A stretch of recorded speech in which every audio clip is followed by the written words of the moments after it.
Bowlers के साथ वैसे ही ज्यादा इश्यूज रहते हैं। शोएब को हमने देखा कोई ना कोई इशू रहता था। फिर और भी हमारे कुछ ऐसे फास्ट बॉलर्स रहे। रिसेंटली भी शाहीन के साथ देखे ना कितना बड़ा इशू हुआ था।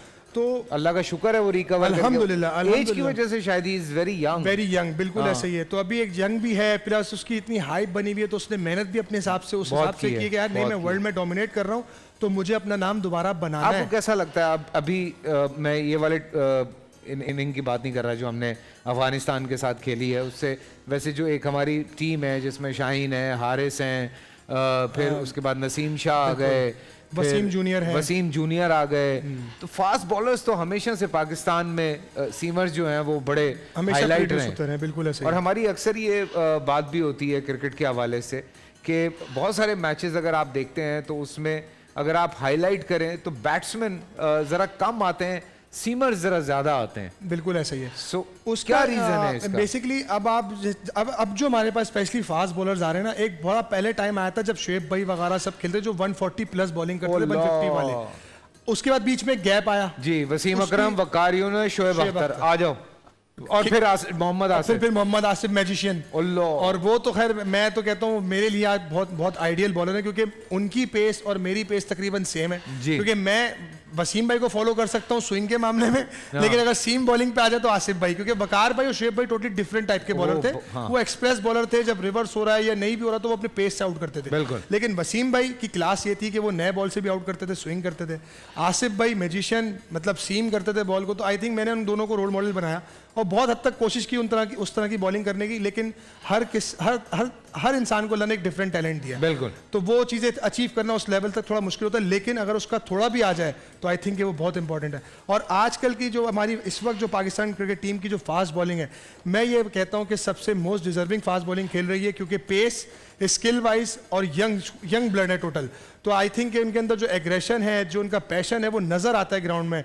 और नए बॉल से आप देख लो, शाहीन शाह डोमिनेट करता है, नसीम शाह डोमिनेट करता है। फिर बीच में मिडिल पार्ट में आपके पास जब दो बॉलर ऐसे हो जो 150 पे बॉलिंग कर रहे हैं, हारिस रऊफ, और एक 145 पे बॉल कर रहा है, वसीम जूनियर, तो आई थिंक कि फिर बड़ा मुश्किल होता है ऐसी बॉलिंग के खिलाफ स्कोर करना। अभी वो जो नए बॉलर आए, स्पेशली अभी PSL में जो आपने देखा, एहसानुल्लाह जो आए बेहतरीन बॉलर। मैं जब PSL 6 में पिक हुआ था ना, मुल्तान सुल्तान में, तो वो as a emerging player PSL 6 में पिक हुए थे। अच्छा। मुल्तान से ही।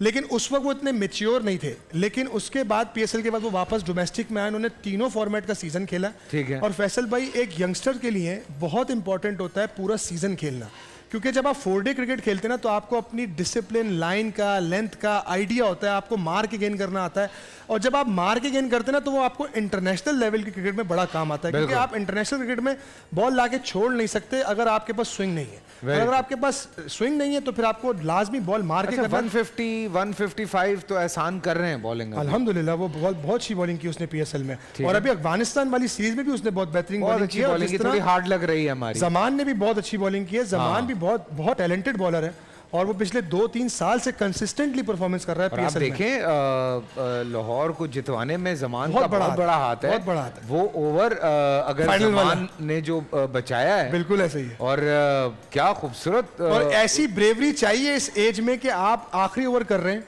और सिर्फ 12 या 14 रन रहेगा, उस पर आप स्लो रन्स कर रहे हैं। बिल्कुल। तो वो बहुत बड़ा एक दिल चाहिए वो करने के लिए। एक ही हाथ से उठाता भी है और वहीं से वो नीचे भी बिठाता है, वो कमाल। और उसमें बहुत क्रेडिट जाता है लाहौर कलंदर की मैनेजमेंट को, आकिब भाई को, शाहीन को, सीनियर प्लेयर्स को, कि जिस तरह से वो अपने यंगस्टर्स को बैक करते हैं, और उनका जो एक पूरा इंफ्रास्ट्रक्चर है जो पूरे साल वो फॉलो करते हैं। आई थिंक लाहौर कलंदर इस मामले में बहुत आगे। Very true, very true. और सीरियसली बहुत अच्छा लग रहा है। नए बैट्समैन में ऑब्वियसली अगर हम बाबर की बात करते हैं, रिजवान की बात करते हैं, फ़खर की बात करते हैं, ये सीनियर्स हो चुके हैं। अब नए बच्चों में किस में नज़र आ रहा है कि यार ये आने वाले वक्त में टीम में खड़े होंगे और ये आगे नाम लेके चलेंगे? आई थिंक अभी अगर आप मैं बिल्कुल रिसेंट टाइम की बात करूँ ना, तो Saim Ayub, very talented player, very mature player. क्योंकि उसकी रीजन वही है जो मैं आपको कह रहा था अभी फैसल भाई, कि कोई भी प्लेयर यंगस्टर अगर आ रहा है ना, वो सेटअप से अगर आ रहा है कि डोमेस्टिक पूरा खेलता हुआ आ रहा है, अंडर 19 सिस्टम से आ रहा है, तो वो फिर मेच्योरिटी के लेवल पे जल्दी आ जाता है। ठीक है। और जिस तरह से उसने PSL में परफॉर्म किया और जिस तरीके से उसने इम्पैक्ट डाला अभी अफगानिस्तान सीरीज में,